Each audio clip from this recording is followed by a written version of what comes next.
Shalom, my name is Elior. Welcome to Elior's Corner. This channel is simple. It's about truth. It's about timing. It's about walking in the light Abba gave us. I didn't make this channel for fame. I didn't make it for money.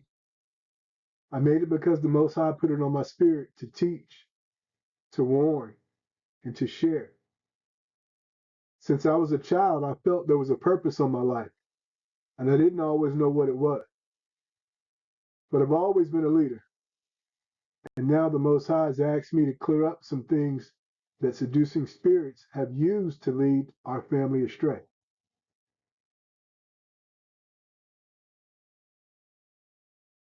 I want to be clear about where I stand. I am not a Christian. I'm not in any camp. I'm not selling you any tradition, and I'm standing where the scriptures stand, in truth and in honesty.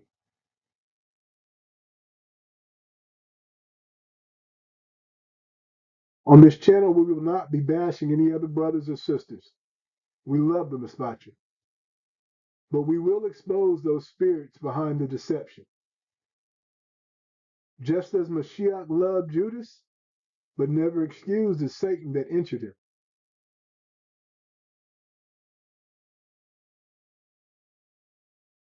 So what will you see here? We're going to get the correct order of creation. We're going to talk about the new moon. We're also going to get the Abba's teaching on his true calendar. And I will also warn you about Roman, Babylonian camps and Christianity, all those false doctrines. And you will get encouragement to stay humble, grateful, and watchful, because the day of Elohim is soon at hand. So if you're tired of the confusion, if you're tired of the dates failing, if you're hungry for clarity, then stay here, because we're going to walk through this together and get through it. Now we'll start with the order of creation. We'll start in Genesis 1, chapter 2 through 5. And the earth was without form and void, and darkness was upon the face of the deep. And the Ruach Elohim moved upon the face of the water. Shows right here in verse 2, darkness was already present before light was spoken into existence. Verse 3, and Elohim said, let there be light. And there was light. Elohim created the light. Verse 4, Elohim saw the light and that it was good. Elohim divided the light from the darkness. Right here in verse 4, he clearly separates the light from the pre-existing darkness. Verse 5, and Elohim called the light day, and the darkness he called night. And the evening and the morning were the first day. That's Genesis chapter 1, verse 2 through 5. He clearly divides the light from darkness, naming the evening darkness and the morning light. That's one day.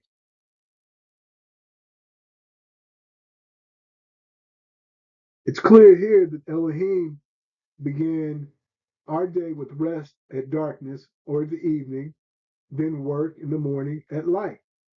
That's the amount of love that he had for us. He gave us rest before we even worked.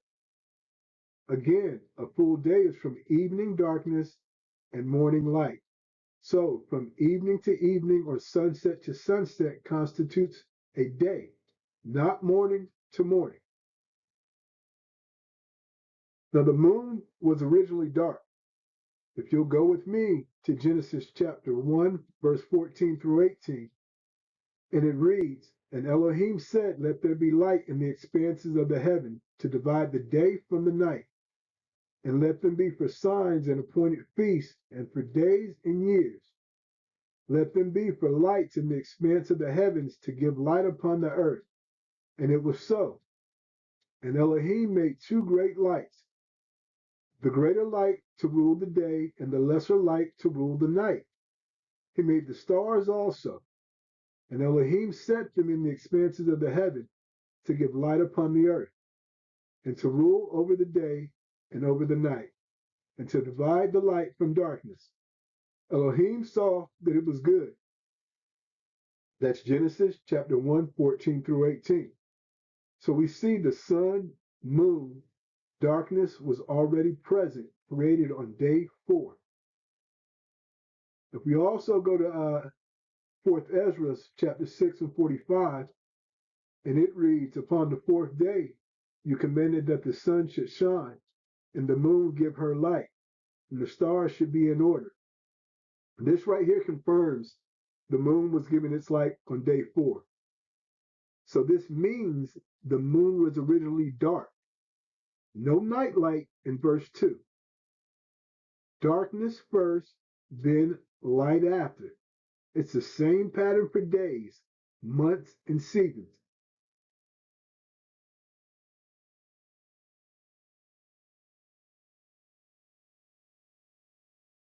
So if we go to Leviticus 23 and 32, it shall be unto you as a Shabbat of rest, and ye shall afflict your soul in the 9th day of the month. At the evening, from evening unto evening, shall ye celebrate your Shabbat. This right here is a direct commandment. Day starts in the evening, not morning or midday. Now let's grab a couple other witnesses from other books. You go with me to Jubilees 2 and 9. And on the 4th day, he created the sun, the moon, and the stars, set them in the expanses of the heavens to give light upon all the earth, and to rule over the day and the night, and divided the light from the darkness. And Elohim appointed the sun to be a great sign on the earth, for days, and for Shabbats, and for months, and for feasts, and for years, and for Shabbats of the years, and for jubilees, and for all seasons of the years. So the sun and the moon are appointed for signs. Now, if we look at Jubilees chapter 6, 36 to 38, for there will be in those who will assuredly make observations of the moon, how it disturbs the season, and comes in from year to year 10 days too soon.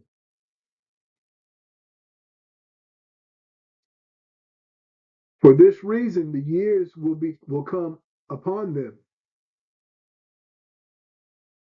and when they will disturb the order and make an abominable day the day of testimony, and an unclean day a feast day, and they will confound all days, holy with unclean, and unclean day with the holy. For they will go wrong as to the months, Shabbats, feasts, and jubilees. For this reason I command and testify to you, that you may testify to them. For after your death your children will disturb them, so that they will not make the year 364 days. Only for this reason they will go wrong as to the new moons, seasons, Shabbats, feasts. They will eat all kinds of blood with all kinds of flesh. That's Jubilee 6, 36 to 38. This is a warning telling us about twisting the moon and disturbing the order. And in Enoch 74 and 12, so that the moon has 30 days less than the sun and stars. The moon follows the order already set. It cannot override Elohim's calendar. The moon is a sign, but the order darkness to light never changes. Now, let's look and ask, why does this matter? Now, if we ignore the creation pattern, this is how confusion is. We get the Roman calendar, the Gregorian calendar, what we have where we're taking morning to morning. You have this rotating Shabbat. You have people using the full moon as the new moon. They're using all these man-made systems, but the foundation is simple. Darkness before light, evening before morning, moon dark until its appointed role was given.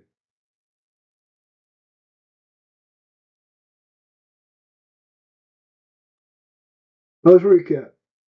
Genesis shows a day starts at the evening.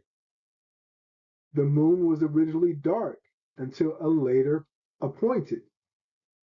Leviticus confirms evening to evening is a day. Jubilees and Enoch warn us not to twist the order. Abba's mercy for us. He lets us rest before we work.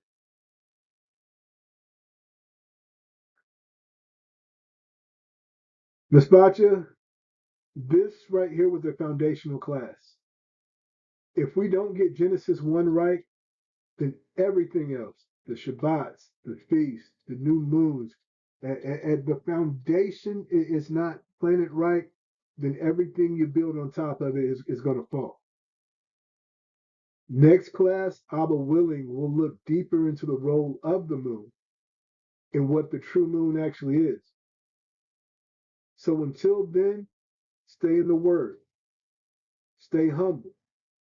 Remember, we don't bash our people. We just expose the lie. And always remember, all praises to the Most High Yahuwah and not to man. Shalom, family.